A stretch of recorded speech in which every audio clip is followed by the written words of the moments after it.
What's cutting, people? It's a springbuck, and this is part 3 of my aiming series that I started just recently for Advanced Warfare, in preparation for that. And there's a playlist at the bottom. This goes back to Ghosts, when I started this series, so it's probably worth going back to that if you're really serious about improving your aim and your overall gameplay ability. It's worth going and checking out that playlist and starting from the beginning and working your way through to this this particular video right now. And I'm going to be doing a bit of a live com here, and the purpose of this particular video is to do a recap on some of the things that I've covered in my previous videos. I said when I launched this series I was going to go back and do a recap, and that's what I'm going to be doing here in a live com sort of way. So you'll see I'm using still the Avenger controller there. You can see the little flappy paddles at the top there for on the left hand side, reloading and picking up your weapon, and on the right hand side there for swapping. Got a raised platform here to help with the jumping. I don't use the Avenger in the typical way with the sort of palm press there to do your jumping. I prefer to just still move my thumb across there, which I know kind of, as I mentioned before, may be defeating the object, but anyway. But this is what I want to say about the Avenger controller is, as it relates to this topic, it's not essential for what I'm going to be taking you through. I just happen to be using it. If you've got one, that's great. If you decide to get one, fantastic. But it's not essential for what I'm going to be taking you through, because the technique relies more on this old left thumbstick over here. Okay, so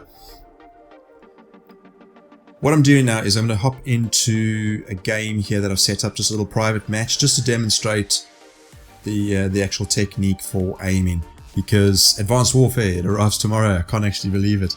I don't know. I am excited about it. I don't know why I didn't think I was going to be excited, but I am, and it arrives tomorrow. So I thought I'd do a little recap just before this arrives, get it up this evening hopefully, and give you guys a chance just to brush up on a few things before your Day 0 edition actually arrives in the post. So here we are. Got Honey Badger set up here. I rely, as far as perks go, on agility and movement, and I like to be able to move quickly around a map. So I'm using it here in Ghosts. The perks that I have set up are Agility, Stalker, quite important for this, but not essential. And I've covered this in some of the comments. It's not essential for the strafing technique, but I like to use it because I like speed and movement around the map. Dead Silence, we've got Amplify there as well, and Focus. Everybody who knows all these perks by now, so no need to run through any of those. Right, that being said, I suppose we should probably jump straight into a match. It's probably worth saying as well, while this is loading, that I'm going to be covering this exact same technique, but in Advanced Warfare when I've actually got the game, just to see how things change as it relate, with regard to the new movement mechanics and the verticality in the game, because it's not just horizontal movement now, you've got vertical up-down movement with a jump boost on the exoskeleton. So some interesting things to look at there, I think. Anyway, let's jump straight in here. Going to take my Honey Badger loadout.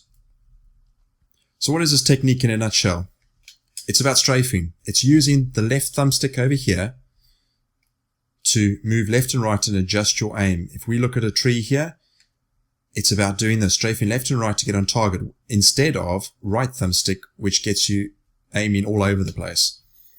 Okay, so two things. Use the left thumbstick and also anticipate your enemy's movement. I've got the mini-map on here just in a private match with just me on my own and 3 bots, just to try and demonstrate the technique here. But put your crosshairs, these are your crosshairs just in front of me here, put them in a position that ensures you have the best chance of aiming at your enemy when you see them. You are trying to anticipate your enemy's movement. So you don't want to be looking up into the sky and coming around the corner looking up here, because when you do that, you're going to run around here with your crosshairs up, and then you see the guy and you get shot. Okay, so make sure that your crosshairs are always in anticipation of where the enemy is going to be. If you're running up a hill, you're going to be slightly up. If you're going down a hill, you're going to be slightly down. So go and watch those videos in my playlist at the bottom, because the technique is very straightforward and just relies on the anticipation of your enemy, making sure your crosshairs are in the right position, just like this, and then when you know the guy's there, you're not using the right thumbstick, you're strafing into position with the left thumbstick. So watch this, watch this. Where's this guy now? Okay, we're adjusting, we're strafing. All I'm doing is I'm strafing. I may use some right thumbstick to check around the corner, so gently touch that, but once I find my target, like that tree in the distance there, I'm going to strafe left and right. And that's all I'm going to be doing. Okay, this guy coming around the corner there. Here comes another one. Okay, I'm going to die here. Let's just check where he's going. He's coming round here in the river. Is he going to come up the tree? Oh, sneaky. See a little bit of strafing there. Did you see that?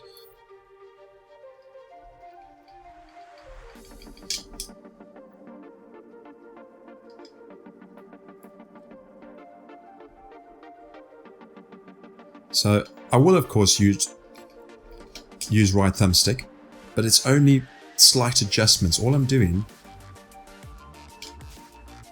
is I'm slightly adjusting the direction that I'm looking in. But once I actually get to my enemy, it's pretty much just all left thumbstick as I strafe left and right. And you know, all these perks that I've got, the stalker and the lightweight, they make the movement, they make all my movements so much faster within the game, which is nice. I can get around the maps quickly. I thought I killed him a bit quicker there, but I can get around the maps a lot quicker.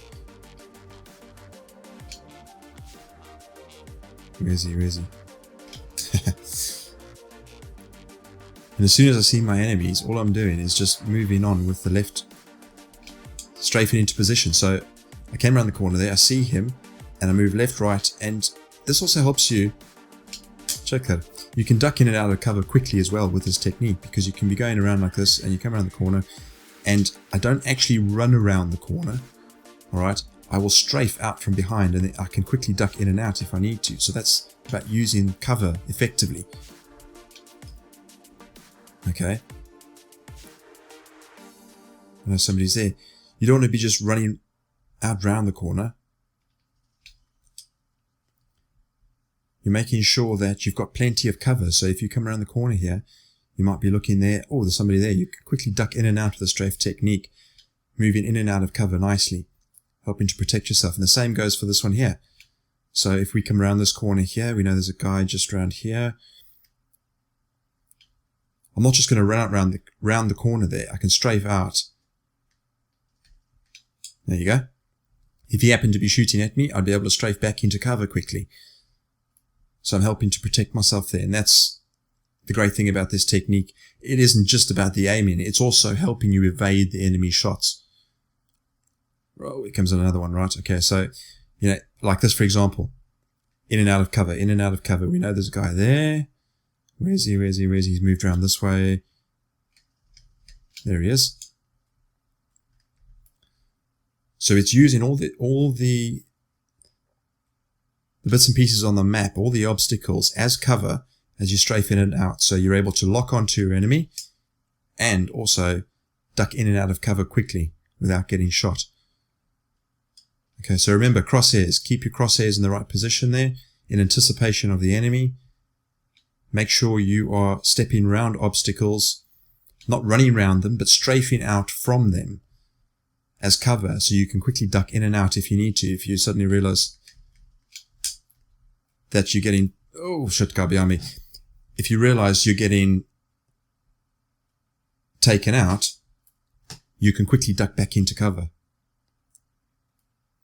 So for example, over here, I strafe out and I strafe back in. I know he's coming around here and I can hear him. And I'm strafing into him. See, strafe back into, where's he going? I was strafing back into cover there. So you run around here, and I check there, and I know there's a guy coming around here, and he's coming around here, and I'm going to be in cover. There I had to make a quick adjustment because he moved quickly to the one side. So I used a quick adjustment with the right thumbstick there. And I was able to get back into cover. There you go. I love this little Avenger, this reload here. It's so good. Okay, so that's the technique, and it probably covers it enough. Please go back and watch the playlist. The videos in the playlist, and the next time I see you, it will be in some Advanced Warfare gameplay. And look at that. See that strafing. Beautiful. Let's just take out this. And it'll be in some Advanced Warfare, which I can't wait for. So please go watch the playlist and practice that newfound skill you have. And Advanced Warfare is going to be interesting because that verticality is going to come into play. And it's one thing I've never liked on maps itself is maps with a lot of verticality, like Chasm or Cav. I don't know what that cave, whatever that cave one was on Ghosts. Couldn't stand it. And it's going to be interesting to see how the verticality plays in Advanced Warfare. It's going to be very interesting indeed. As this guy ducks in and out. Where's this little bucket? There he is. So, let's leave it there for now.